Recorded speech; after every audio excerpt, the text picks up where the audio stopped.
بسم الله الرحمن الرحيم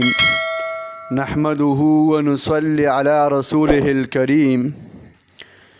جناب رسول الله صلی اللہ علیہ وسلم په یو حدیث مبارک کې فرمایي چې څلور خبرې او څلور علامات د کامل ایمان والا دي چې پچا کې دا څلور کارونه موجود وي دا به کامل ایمان والا وي د کامل ایمان والا څلور علامات دي نمبر 1 من اعطى لله چې ورکړه کوي د الله د پاره کوي چاله سیز ورکول چا سره محبت کول چاله صدقه او خیرات ورکول که هغه خپل ځاني خپل بچي وي مور او پلاری رونه خويندې گاونډیانی دی پاغي باندې صدقه او خیرات کوي پاغي کې نام او نمود نه ریاکاری پکې نه صرف او صرف د الله د پاره ور کوي دا علامت د ایمان دی او د کسړی کامل مؤمن دی دویم علامت د ایمان اغا منع لله چې منقول او رکاول د الله د پاره کوي مثلا په یو ځای کې پیسې خرج کول ني په هغه ځای کې د الله نافرمانی کیږي نو دی د الله د نافرمانی د وجنه پیسې خرج کول منع کی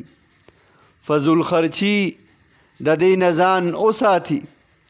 نو دا د ایمان علامت ته دریم نمبر د ایمان علامت دا دی چې دی د چا سره محبت کوي نو د الله د پاره کوي چې الله والا سره تعلق ساتي محبت و سره کوي پیسې په خرج کوي نو د دې د پاره کوي چې دی وایي چې دی تبا د دینه به ماته دینی فایده حاصلېږي په دې به مان خپل خدای رضا کیږي صرف د الله د رضا د پاره دا انسان سره تعلق او محبت ساتي نو دا د ایمان علامت ته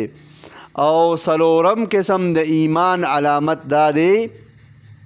وابغض لله بغض او غصه ول په هغه چا باندې ورزي چې هغه د الله دشمن وي د غصه او د بغض هم د الله د پاره د چا ذاتی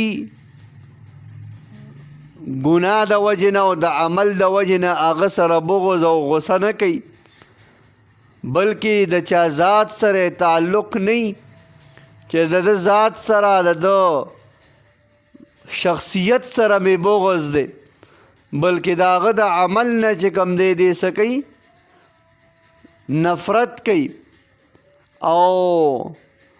د ناراضګۍ سبب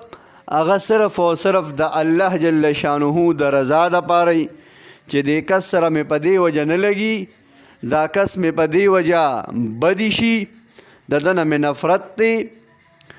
د عمل نه مې نفرت دی چې د عمل چې کوم دی داسې دی د هغه د ذات نه او د هغه د شخصیت نه نفرت نه لہذا پیغمبر علیه الصلاۃ والسلام فرمایي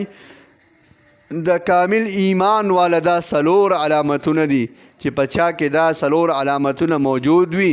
دا کامل ایمان والا کس دی